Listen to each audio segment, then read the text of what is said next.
Les plantes, partie 2. La semaine dernière, nous avons vu que les plantes étaient des êtres vivants, qu'ils naissaient, qu'ils se développaient, qu'ils se reproduisaient et qu'ils mouraient. Nous avons vu l'intérieur de la graine et il nous restait à faire la germination. Alors, je ne sais plus quelle couleur on a mis le petit 1. Je ne sais pas si je vous ai dit en rose ou si je vous ai dit en jaune. Je ne m'en rappelle pas. Je crois que j'ai dû dire en rose parce que les autres années, je faisais en rose. Donc, vous mettez en rose de la germination.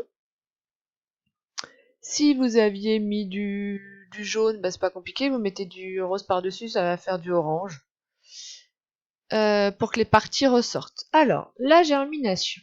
On a vu qu'à l'intérieur de la graine, ici, il y avait le germe, là. D'accord? Le germe, on a vu que là, c'était le début de la feuille, et là, c'est le début de la racine. D'accord? On le voit ici. Donc là, la peau, le tégument a été enlevé, l'enveloppe. On voit la petite racine là, on voit un petit peu mieux là. Donc là, nous avons les deux cotylédons. Est-ce que je peux zoomer? Nous avons les deux cotylédons. Et là, nous avons la future feuille, c'est-à-dire la future tige. Et la future tige s'appelle la gemule. La gemule. D'accord? Donc, vous allez faire une flèche, vous allez partir de la gemule et vous allez aller ici, là, jusqu'à la partie verte. Si vous n'y arrivez pas ici, c'est pas grave, vous le faites jusque là. Jusqu'à ici, là. Donc la gemule, ça sera la tige et les feuilles. Vous voyez, donc là on a la tige ici et là les feuilles. Donc la tige, les feuilles quand ça se déplie. Ça sort du cotylédon. La gemule. Et là nous avons les racines. C'est la radicule. Donc là, le petit truc là que vous voyez là, ça s'appelle la radicule. D'accord? Et là, vous voyez, la grosse racine, là, ça s'appelle la racine primaire. On verra ça sur la page d'à côté. Et là, les petits filaments, ce sont toujours des racines. On appelle ça les racines secondaires. Mais la racine principale ou primaire, c'est la plus grosse qui est là. Pourquoi j'ai cliqué? Alors, on va mettre en jaune fluo que la radicule, ça sera la racine, donc ce qui est là. Donc vous mettez aussi une flèche qui part d'ici jusqu'à la future racine. Et la gémule sera la tige et les feuilles. Il faut connaître ces mots de vocabulaire. Et donc vous mettez une flèche, donc la radicule c'est la future racine, donc soit vous mettez sur cette racine-là, soit celle d'à côté. Et la gemule, vous mettez ici ou ici. Voilà. Ah, je l'avais en plus gros ici. Donc là, on voit bien. La gémule, future tige, future feuille, vous voyez. Et la radicule.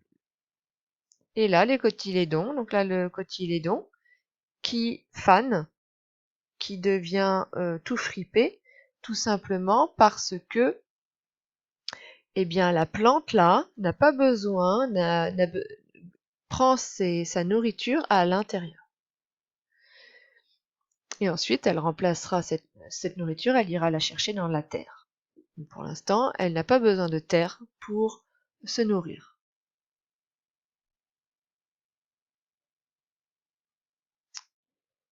Alors, vous l'avez donc sur la partie droite de votre feuille, ce dessin. On voit la graine ici. D'accord?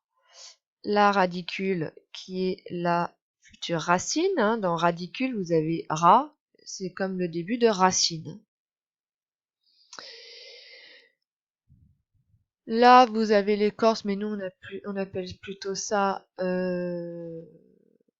l'enveloppe, j'ai oublié, le tégument.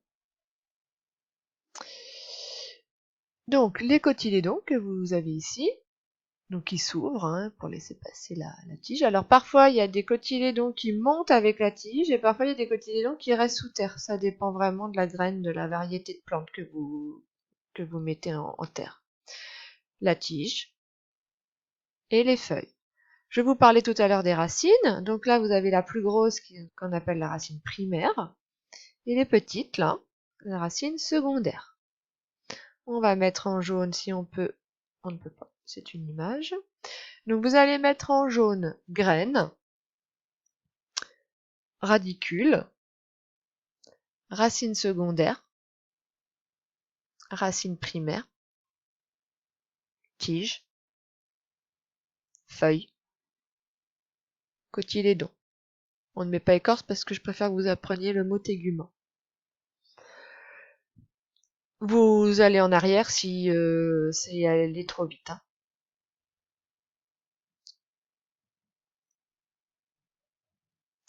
Donc, là, est-ce que c'est... Non, ça sort. Là, nous avons donc une plante, quand elle commence, elle se sert des réserves des cotylédons, mais les cotylédons finiront par se faner et disparaître. Donc là, ils sont encore là, mais d'ici quelques jours, quand elle va continuer de pousser, ils vont tomber. Et la plante va prendre sa nourriture dans la terre, là, grâce à ses racines qui seront développées. Maintenant, il y a assez de racines pour qu'elle puisse se nourrir toute seule. Elle n'aura plus besoin de ses cotylédons. Vous mettez en jaune, les cotylédons finiront par se faner et disparaître quand la plante sera capable de se nourrir par ses racines. Donc au début, la plante utilise ses cotylédons pour se nourrir. Et une fois que ses racines sont bien grandes, sont assez matures, elle peut se nourrir par ses racines. On va voir le début de la croissance. Donc vous mettez la croissance en rose ou en orange.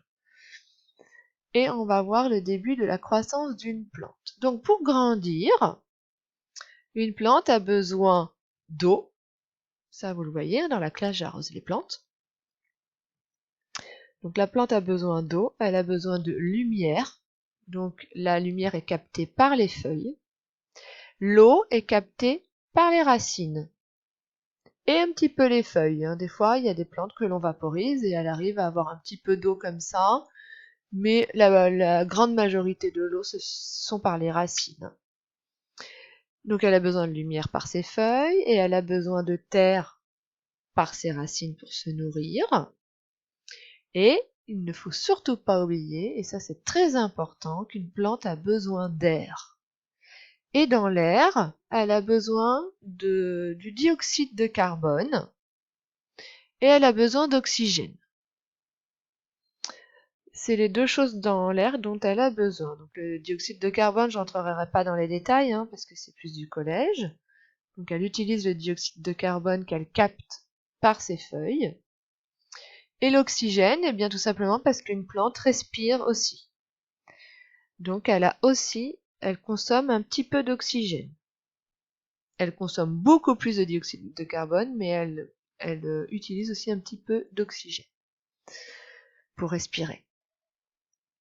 Et elle a aussi besoin parfois de chaleur. Il y a des plantes qui en ont besoin, il y en a qui en ont moins besoin, mais il y a besoin de chaleur.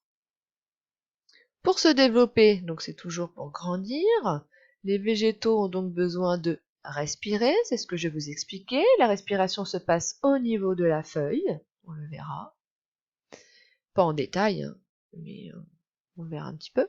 Donc elle respire au niveau de sa feuille, elle boit au niveau de ses racines, et elle mange, elle se nourrit au niveau de ses racines.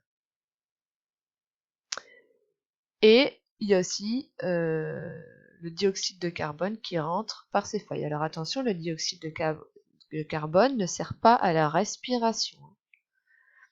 Le dioxyde de carbone, on le verra plus en détail la semaine prochaine. Pour respirer, c'est l'oxygène. Le dioxyde de carbone, le CO2, c'est sa formule chimique, n'a rien à voir avec la respiration pour la plante. Voilà, donc nous allons mettre en jaune. Donc la croissance, c'est-à-dire pour grandir, la plante elle a besoin d'eau par les racines, de lumière par ses feuilles, de la terre à ses racines, de l'air, donc tout ce qui est gaz. Je vous rappelle que dans l'air, il y a du gaz qu'on ne voit pas, qu'on ne touche pas, mais il y en a. On le sent quand on respire, il rentre dans notre bouche, et notre bouche rentre de l'oxygène. Eh bien, la plante a besoin de l'oxygène et elle a aussi besoin, nous, quand on respire, nous rejetons du dioxyde de carbone. Quand je souffle du dioxyde de carbone.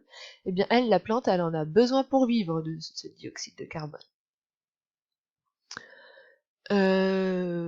Voilà.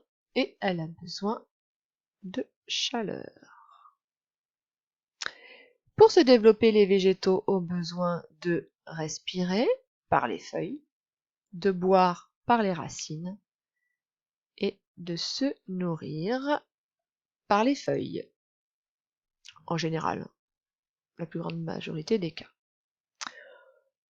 Donc vous m'apprenez tout ça pour la semaine prochaine, et je vous dis,